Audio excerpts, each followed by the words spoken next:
Thaís Bilenque, conte-me tudo sobre as digitais de Jair Bolsonaro no relatório enviado pela Polícia Federal ao Alexandre de Moraes, que reencaminhou para a Procuradoria-Geral da República. Toledo, o relatório final da Polícia Federal, o Alexandre de Moraes tirou o sigilo, são quase 900 páginas. Se naquele documento da semana passada, com as suas 200 e tantas páginas, a Polícia Federal tinha explicado e comprovado várias das conspirações e planejamentos para a execução do golpe, com os envolvidos na operação e os alvos da operação da semana passada, no relatório final, a Polícia Federal cravou de forma inequívoca, fecha aspas, que Bolsonaro, aspas, planejou, atuou e teve o domínio de forma direta e efetiva dos atos executórios realizados pela organização criminosa que objetivava a concretização de um golpe de Estado e da abolição do Estado Democrático de Direito. Então, para a Polícia Federal cravar uma coisa dessa, ela tem que apresentar provas para isso. Sim. São muitos documentos, tem mensagens apreendidas de vários celulares, tem material nas nuvens que eles conseguiram recuperar, tem áudio, tem foto e tem vários documentos que foram inclusive impressos e encontrados, alguns deles em papel físico nas mesas. De quem? Do próprio Bolsonaro, que tinha lá um discurso para ele fazer pós-golpe.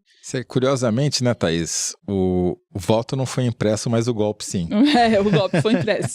Exatamente. O que mais que tinha? Tinham várias outras. Tinha, por exemplo, um plano de fuga do Bolsonaro, que se encontrou na investigação, 2 ou 3 versões de minuta de golpe. Tinha o plano Punhal Verde Amarelo, que era aquele que previa os atentados contra Lula, Alckmin e Alexandre de Moraes, do qual a gente já falou. Tinha um outro plano que chama Operação 142, que foi encontrada na mesa do coronel Flávio Peregrino, que era assessor direto e próximo do Braga Neto, ainda é, no governo Bolsonaro. Ele estava no Palácio do Planalto como assessor e depois do governo ele estava no PL, na sede do PL, ele tinha uma sala e uma mesa e lá a Polícia Federal encontrou esse plano, Operação 142. Então, tem muito material embasando esse relatório final que pediu o indiciamento de todo mundo, né? Eu tentei ler as 880 páginas, sei lá, que tem o documento. Confesso para você que não li tudo, mas eu apelei. Eu pedi uma ajudazinha para o ChatGPT e ele me juntou em 4 ou 5 itens que mostram a participação do Bolsonaro. Mas ele fala, primeiro, disseminação de desinformação sobre o sistema eleitoral e dá vários exemplos. Bom, não precisa esse, a gente não precisa nem falar porque todo mundo viu, né? Foi às claras. Segundo, no planejamento, como você já citou, no caso do Punhal Verde Amarelo, ele aparentemente recebeu cópia desse negócio que foi impresso e levado para ele, impresso no Planalto e levado para ele no Alvorada. Tem a reunião com os militares, com os chefes militares, na qual ele tenta convencer o comandante do Exército e da Aeronáutica a se juntar ao comandante da Marinha que já tinha embarcado no golpe. E por aí vai. Depois tem a elaboração do decreto golpista, as ações operacionais propriamente ditas e a manutenção dos movimentos antidemocráticos, né? Ou seja, exaltando e facilitando a permanência das pessoas manifestantes na frente dos quartéis. Eu queria me deter inicialmente exatamente sobre essas reuniões com o comando das 3 forças, porque está na conclusão da Polícia Federal e também está se tornando uma versão corrente a seguinte leitura do que aconteceu no final de 2022. O Bolsonaro só não deu o golpe porque os generais do alto comando do Exército e os comandantes da Aeronáutica e do Exército, porque o da Marinha sim aderiu, porque esses não aderiram. O Bolsonaro, inclusive, está no relatório da Polícia Federal, chegou a assinar um decreto de golpe de Estado. Não é nem só que ele não assinou esperando o aval, ele chegou a assinar. O coronel Sérgio Cavalieri, que é um dos golpistas indiciados, tem uma mensagem que ele manda para o CID no relatório no dia 4 de janeiro de 2023, 4 dias antes do 8 de janeiro e depois da posse do Lula. Ele manda um print de uma conversa com um outro interlocutor. O Riva diz que os militares rasgaram o documento que o 01 assinou, que para a Polícia Federal era isso, era um decreto de golpe de Estado, 01 era o Bolsonaro. Aí, sobre o Almir Garnier, o almirante que era o comandante da Marinha, Riva diz, o almirante Garnier é patriota, tinha tanques no arsenal prontos.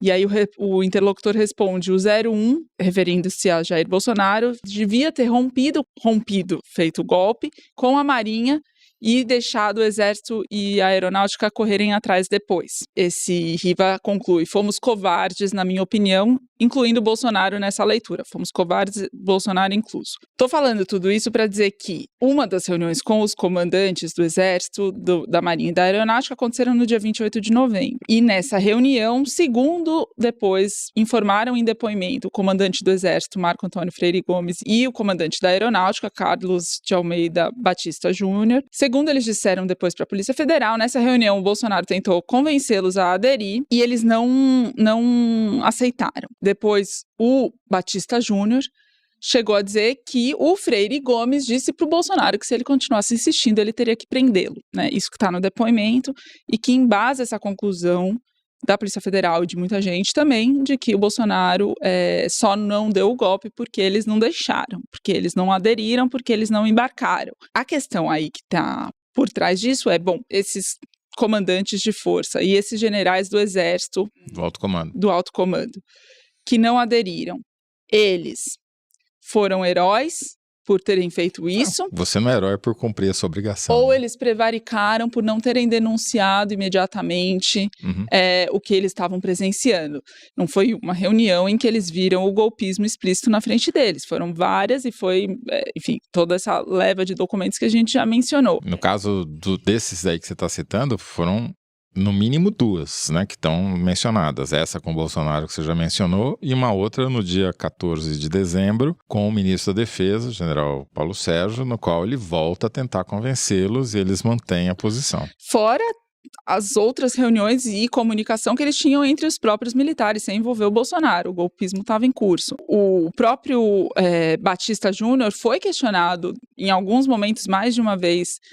O senhor não tinha que ter denunciado, o senhor não tinha que ter tomado alguma providência, e a resposta dele é sempre na linha, a gente está imerso aqui, são pessoas do nosso convívio, não é tão simples assim. Dá para se fazer uma leitura de que eles tentaram evitar algo pior, porque se eles denunciassem, eles podiam ser trocados, depostos eles próprios, trocados, e aí... Como já tinha acontecido antes e como Lula viria a fazer depois. Exatamente, já tinha acontecido isso no governo Bolsonaro, que foi inédito o que aconteceu.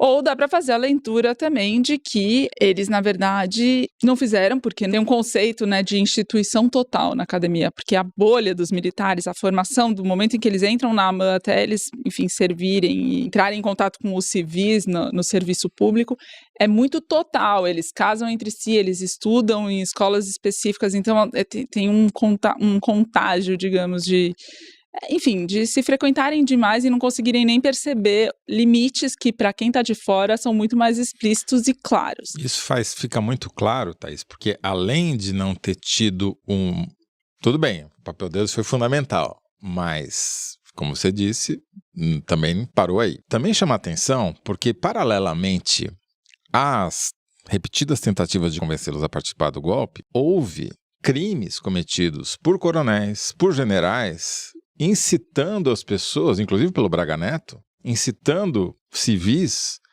a detonarem os militares que estavam resistindo ao golpe.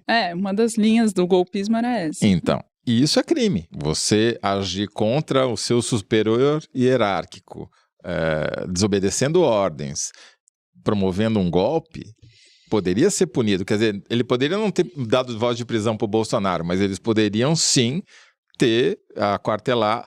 Alguns chegaram até a aquartelar tropas para eles não participarem de manifestação, etc. Mas alguns chefes dessas forças e alguns comandantes militares poderiam sim ter punido os golpistas que estavam claramente, publicamente, descumprindo o Estatuto Militar. E é aí que vem a tese do golpe, que aconteceu em 64, né? Depois do golpe de 64, militares o Castelo Branco, que queria devolver o poder para os civis, tomou um golpe. Dentro do golpe, começa uma caça às bruxas, que, segundo uma matéria da BBC, 6.500 militares foram perseguidos, presos e torturados depois do golpe, justamente para tomar o poder aquele grupo que era formado, inclusive, pelo pelo Costa e Silva e o Médici, que depois assumiriam, para derrubar quem estava querendo um outro processo a partir dali. Né? O que se pode se argumentar sobre esses comandantes das forças é que eles queriam evitar exatamente isso, eles queriam permanecer no comando dessas forças para não serem depostos eles próprios. A questão que se coloca é que, por exemplo, o Almir Garnier, que é o mais bolsonarista dos três, o que embarcou efetivamente na tentativa de golpe, tinha sido assessor do Celso Amorim quando ele foi ministro da Defesa durante o governo Dilma e permaneceu no governo, no alto escalão do governo, até chegar ao comando da Marinha. Por outro lado, o Batista Júnior, que foi considerado muito bolsonarista, ideologicamente muito afinado com o governo, era um defensor do governo Bolsonaro, foi quem fez o depoimento para a Polícia Federal mais forte, dizendo, inclusive o Freire Gomes ameaçou prender o Bolsonaro. Por que eu estou dizendo isso? Porque eu estava conversando com uma fonte e me lembrando que eu, durante a cobertura do governo Bolsonaro, a gente frequentava o Palácio várias vezes por semana e ia identificando fontes ali dentro, pessoas com as quais dava para conversar mais, outras menos. E eu fico lendo esse relatório olhando para antigas fontes também, né? E vendo gente com quem a conversa era muito boa e com quem eu conseguia ter um diálogo em que eu achava que eu estava falando, sabe, com bases de entendimento comuns, assim. Não que necessariamente a pessoa concordasse comigo, mas que ela tinha uma visão de mundo com a qual eu conseguia dialogar. E agora ela está sendo indiciada pela Polícia Federal com indícios que não coadunam, para usar o linguajar, com aquilo que eu experimentei pessoalmente enquanto repórter. E essa fonte me respondeu que é exatamente disso que se trata. Primeiro que o treinamento das forças especiais, dos Kids Pretos, é inclusive nesse sentido, de nunca... Mostrar o jogo, nunca te confrontar diretamente, nunca... É a história da luva. É a história da luva. Que a gente falou semana passada. Eles usam os civis para alcançar os seus objetivos militares de guerra irregular. E é essa justificativa sempre muito cínica presente em todos esses documentos do golpe de dizer que eles estavam preservando a democracia e sempre com legalidade. Isso faz parte dessa estratégia. Mas mais do que isso, são pessoas que se reciclam, governo vai, governo vem, continuam com posições de médio escalão, às vezes alto escalão, e se não tem, de alguma forma, quem defende uma punição mais severa desses militares, defende com esse argumento de que se não houver isso, se eles não forem punidos e excluídos, muda governo, eles se reciclam de novo e o que eles não conseguiram fazer agora, eles podem tentar de novo. Por isso que eu acho que é extremamente importante esse relatório da Polícia Federal, do jeito que a investigação foi conduzida e concluída, e como ela foi apresentada para a justiça. Porque, finalmente, você vai ter a punição de militares da ativa, ou que recentemente passaram para a reserva, e que participaram ativamente de movimento golpista, coronéis, generais. Isso daí tem um efeito de dissuasão contra futuros golpistas, né? O cara vai se tocar que ele não pode fazer isso impunemente, que ele pode pagar por isso. Então, eu acho isso extremamente importante.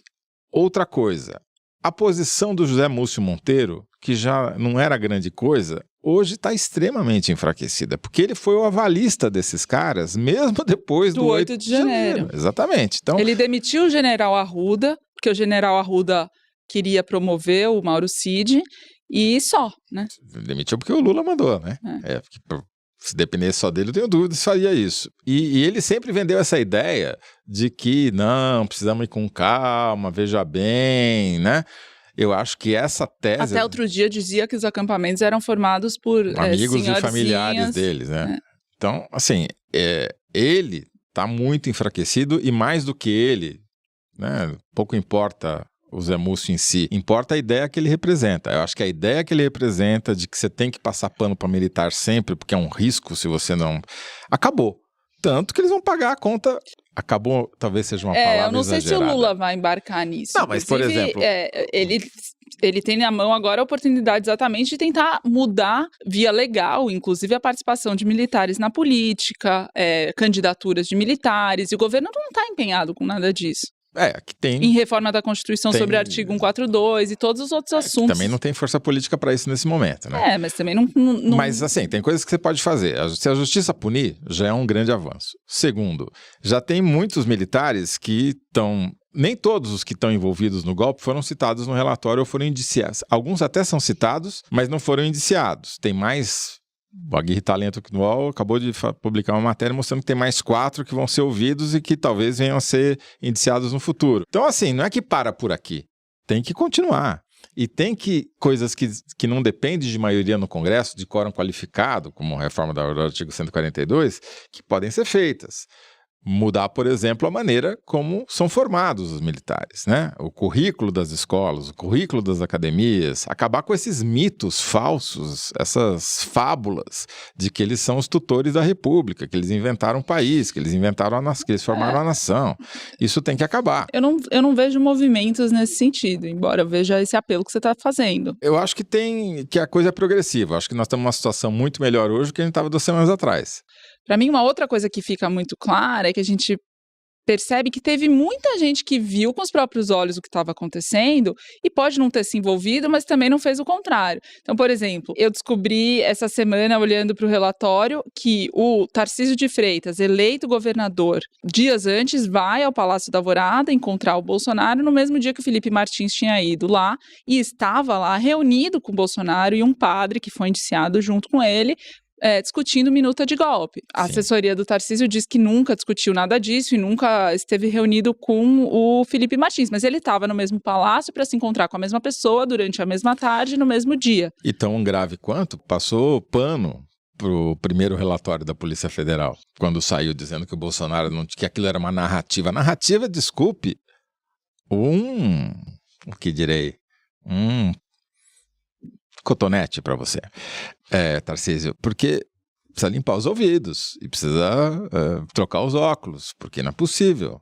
A quantidade de provas contra o Bolsonaro é avassaladora. Eu conversei com vários advogados criminalistas essa semana e todos eles elogiaram muito a investigação da Polícia Federal e acham que vai ter sim denúncia da Procuradoria-Geral da República ao Supremo, que o Supremo vai acatar e que vai ser julgado pela primeira turma, que é a turma do Alexandre de Moraes com o Alexandre de Moraes. Primeira turma formada por Cristiano Zanin, Carmen Lúcia, Luiz Fux, Alexandre de Moraes e Flávio Dino. Não tem nenhum bolsonarista. Não. E você tem o Alexandre de Moraes, que a gente já sabe qual é o voto, o cara era alvo de assassinato.